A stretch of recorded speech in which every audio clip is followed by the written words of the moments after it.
All right, hello everyone. Thanks for joining my panel or my speak for today. I'm Arwin Fallah. I'm one of the founders and CEO of Shikenso. For those who don't know what we do, for the past 7 years we have been measuring and analyzing sponsorships throughout esports tournaments, teams, influencer activations, and all of that. And today we want to just share for you some of these data that we've gathered, the differentiation of that, and my perspective or our perspective when we talk with brands, how we get them into the industry, how we explain to them how esports works and what opportunities there are. So it starts with the awareness phase, basically making the brands understand what is esports industry, how long has it been, who is in part of our industry, and stuff like that. So when the awareness phase starts, it's basically understanding the landscape.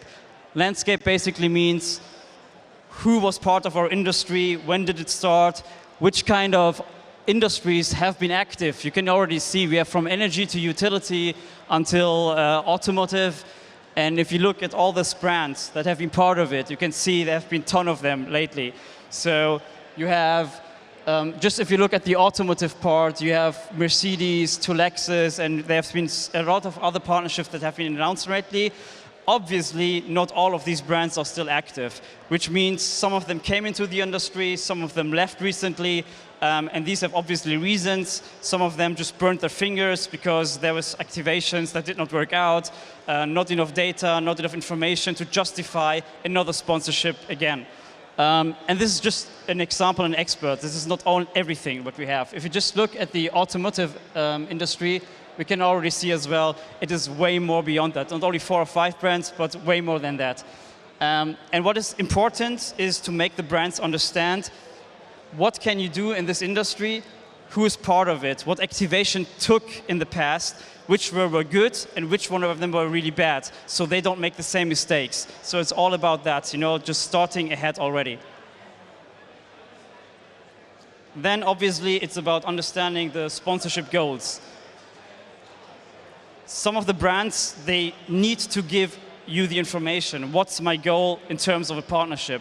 Do I want to increase my sales? Do I want to increase basically to make people understand what my brand is doing? Or just basically, I want to reach a global audience so everyone knows what I'm doing and what not. So basically, all these different goals need to be addressed first before doing any kind of strategy. And then obviously sponsorship types. What is out there? So there are different sponsorship types. You can either sponsor a team, you can either sponsor a tournament, or you can go with events, which are on the lower scope, or you can go with influencers. And all of these different assets or all of these different activations have different outcomes. If you look at now this matrix, 7 years of data will explain how this looks now. So if you start at the top, teams, unfortunately performance-wise and brand awareness-wise, they're on the lower end, what our data shows. Basically, with teams, it's more or less a gamble, or has been a gamble in the past. If they compete well, if they go into the finals, you have more awareness, you can see them more often on stage, and your brand is being shown more often. Nowadays, teams are shifting their strategy because competitive gaming is not the only thing they can do anymore. They have to diverse into activations with their creators. They have to just diversify what they can do for the brands, because just a brand jersey branding is not enough anymore. No brand is going to pay just for a jersey branding nowadays, and they know that it has to be more. There has to be a USP by joining a team. So the teams are shifting basically their strategies nowadays. Then we have influencers. Influencers don't have the huge audiences as teams or tournaments, but what influencers can do, what we've seen lately, is that they can have a huge impact on sales activations when it comes down to, let's say, endemic brands, peripheral brands, all of that stuff. They will rather work with influencers for like 2 or 1 month campaigns, because then they can see the impact on the sales through them activating that. But influencers are not really good for like long-term activations, because the influencer has an audience, and the audience is more or less the same when he's streaming. So it's not like it shifts a lot, because if it's an influencer from Germany, it's basically German audiences that you're reaching all the time. So influencers is basically just going and getting diverse amount of influencers for your activations. And yeah, lastly, we have events and tournaments. Obviously, those bring the highest amount of brand awareness because you reach global audiences through big tournaments, huge viewerships, but obviously the performance side of things lacks a little bit because these tournaments have more or less 10, 12, sometimes even more brands involved. So basically, there's not really room for a lot of creative or unique activations. You're just one of many partners. Some organizers obviously are doing a good job by trying to make unique activations with their partners, good advertisements, but still, if it's about sales activation, the influencers are the way to go.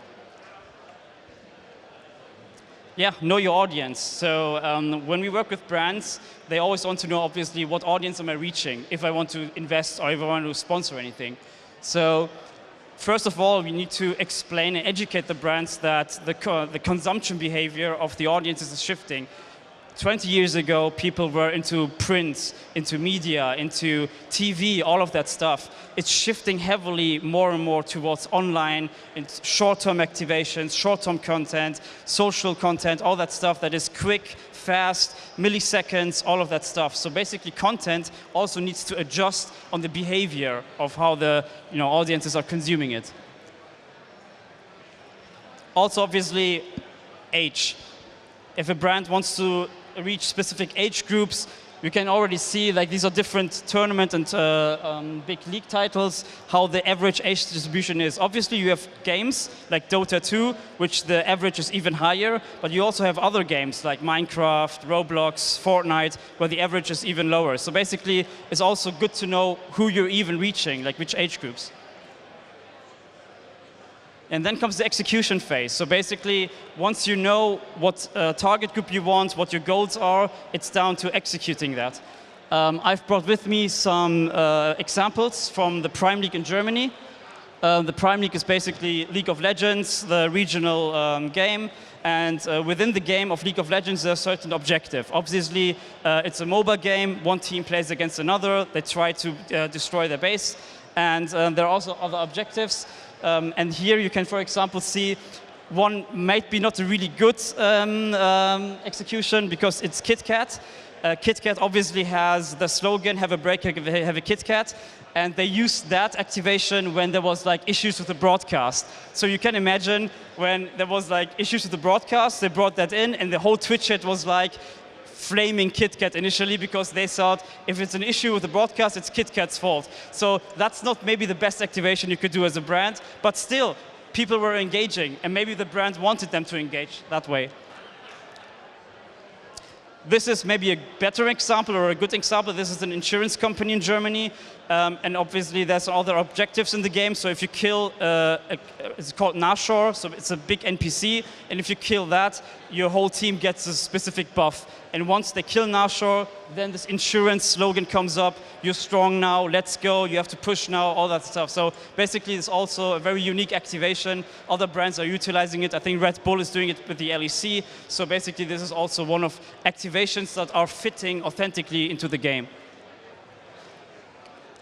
Yeah, and obviously now we're shifting more to a certain age where the brand wants to be involved even more into the game digitally. This is an example by Red Bull for one of the racing games, but we can see it even more often in branded maps on Fortnite, IKEA stores, on Roblox. So basically you bring retail stores into the game where people can even have more touch point, more experiences with the brand itself. So it doesn't feel like the brand is just an overlay, but the brand is in the game. So basically you don't even see or feel it like it's an advertisement.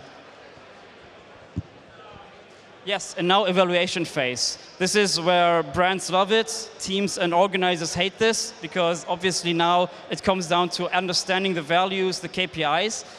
This is now an example of how you can measure actually these sponsorships and these activations.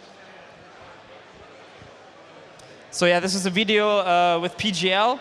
So basically what our system is also doing at the same time, when an activation starts, we analyze all the Twitch streams, all the YouTube live streams, every social account, and our AI system basically picks up every integration from banner to logos to in-game, all of that stuff, and we want to know, obviously, and quantify it. Quantify means how often is the brand shown, how often or how long is it shown, and how many people have seen it, because that has an impact, obviously, and the performance needs to be measured. It could be on products, it could be anything, basically, and that's essential and needed nowadays, because brands need to justify it to the management, and they need to compare it with traditional marketing, with traditional advertisement, and those KPIs need to be one-to-one with sponsorships and esports and gaming.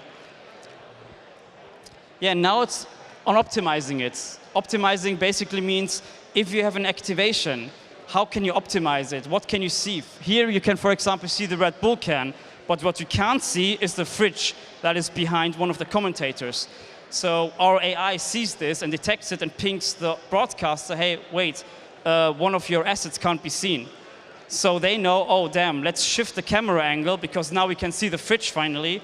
And yeah, but now the issue obviously lies the names of the panel. The cans cannot be seen anymore. So basically now the whole Red Bull cans are covered by the names and the panel. And the last bit now is they're like, okay, we'll remove the panel a bit lower. Now we can see both the fridge, now we can see both the cans, and it's not only about the visuals, it's also about the engagements. We can detect in the Twitch chats, for example, that when you can see an implementation, an asset very well, the Twitch chat or the audiences write about it. They will write about, hey, they're having Red Bull, and then you can also see what they write about it, if it's either negative, either positive, so you can really see in the Twitch chat if an activation is being perceived or if no one is actually talking about it, and then you also know if actually it had an impact or not. So, yeah, that was Quest. Recap for everyone. When you talk with brands, when you want to bring them into the game, first of all, it's very important to make them understand the landscape. So make them understand what they want to achieve with the sponsorships, who they want to reach with their partnerships, and essentially, basically, if it fits into the budget or not. Then know your target audiences and then tailor content based on that. I've seen lately that a lot of teams or a lot of stakeholders are producing content, but they don't know what the target audiences is. It's all the way around. So basically, you have to understand what game title brings which audiences, what activation has which impact, and then you do the content based on that information. Yes, and then most of the important parts is measure success and optimize strategy. So measuring is key, because if you even do an activation and you don't know what the impact or the outcome was, it does not really matter, and you can't really justify anything to the management to continue a partnership, to even get more budgets for more activations. You need to measure it, optimize it, and then you also can compare it to other activations you're doing, maybe in traditional sports, on traditional advertisements, Facebook ads, Google ads, all of that stuff. So, sponsorship is not a feeling, it's a measurable fact. So it's important to measure everything, to understand everything before you do any kind of activations, and that way you can have a sustainable industry, brands will trust you more often, and they will invest more in the future. And we have unfortunately seen too many stakeholders not following that path, and it hurts all of us. So basically, let's keep to the fact and be transparent with your partners and build trust. Thank you so much.